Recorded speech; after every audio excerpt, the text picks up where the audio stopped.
Do you want to receive exclusive content from this channel? To get access to this kind of material, just click on join. You'll see that there are several membership levels, so just choose the one you like best. After choosing your level, you need to keep an eye on the community tab because I'll always be posting new content. I hope you enjoy it. Let's get to the video.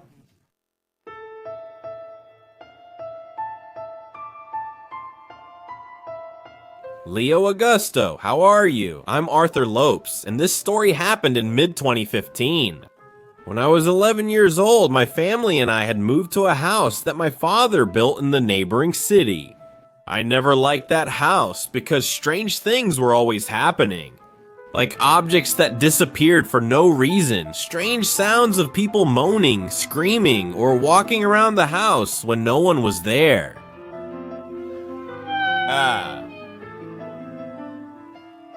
But what happened to me was something very strange, and to this day, I don't have a logical explanation for it. At that time, there was that Charlie craze going on. For those who don't know, it's a game where you put one pencil on top of another on a base written like this, not really to get in touch with the spiritual world. If the pencil moves, it's because the spirit gave the answer. Charlie, are you there? You have to call properly, you dummy. Charlie, where are you, my boy? My friends played, and I was just watching until the pencil they used moved. And we all got scared. I couldn't sleep peacefully that night. 2 months after it happened, I had completely forgotten about that bizarre episode. Until one night I was sleeping when suddenly I woke up in the middle of the night with my leg lifting up. It felt like it was being pulled by someone, but I was alone in the room, and 2 seconds after I woke up, my leg just dropped. I couldn't understand anything. I tried to forget what happened and went back to sleep.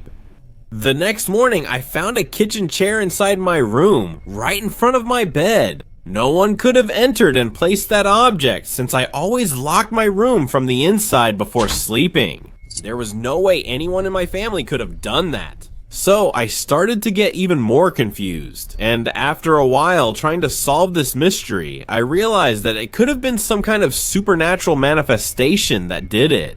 The same one that moved the pencil during the game with my friends. But why would this thing do that in my room?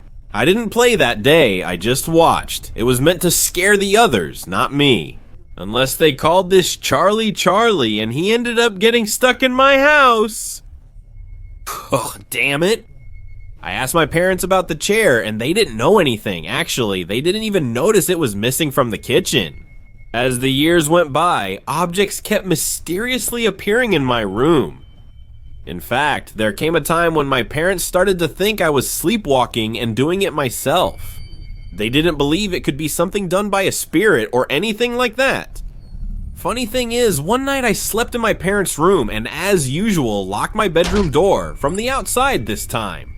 The next day I went there to check it out after waking up.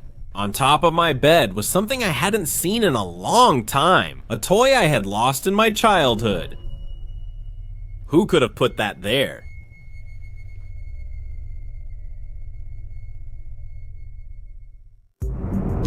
Hello, Leo Augusto. My name is Renan, and I'm going to tell a story from when I was 9 years old. It was like this. I was walking around the neighborhood with my parents.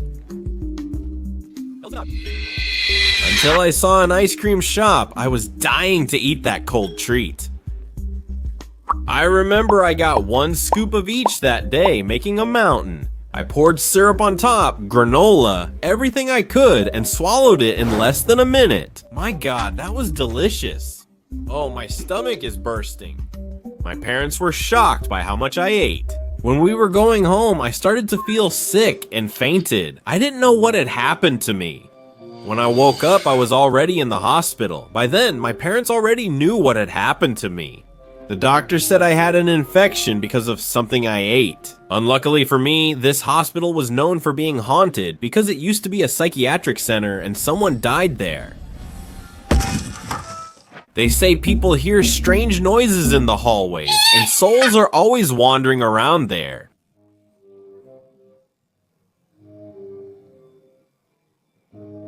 That day, I had to get several injections. I was in so much pain in my stomach that getting those shots was nothing. I remember my vision started to get blurry and I could only see shadows. I thought I was gonna die, man, because I ate all that ice cream. I remember they put me in bed and I only heard my parents' voices asking the doctor if I was going to be okay. I didn't hear the doctor's answer. Suddenly, I was awake in the room. I looked to the side and saw other patients. It seemed like I was fine. I didn't feel any pain anymore. I got out of bed and went to talk to the person who was in the other bed. When I looked, it was a strange old man who looked awful, almost as if he were already dead. Frightened, I went toward the doctor who was talking to another patient. They also looked terrible. They started coming toward me. I began to run, hoping to find my parents, but one of them grabbed me. That's when I woke up in the hospital bed and my parents were looking at me. They said I was having a nightmare because I was shaking a lot. It was all just a dream or a hallucination, I don't know. I had to spend the night there to be monitored. Man, that night was the longest of my life. My dad stayed with me in the room and ended up sleeping in the chair. Early in the morning, I only heard strange noises from the hallway. I tried to wake my dad so he could see, but nothing woke up the old man. Damn. I even slapped him in the face, but nothing worked. It was like he had taken a sleeping pill or something, I don't know.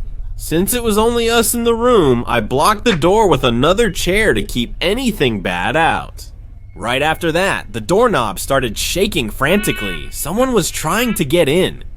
I called my dad again, but he still wouldn't wake up until at some point it stopped. I saw it was 5 a.m., so I went back to bed and soon fell asleep. The next day, the doctor discharged me and we went home. On the way, I asked my dad if he heard anything that night. He said he slept very well in a hospital chair and didn't hear anything. I told him about what happened, but he thinks it was just a hallucination in my head because of the medication.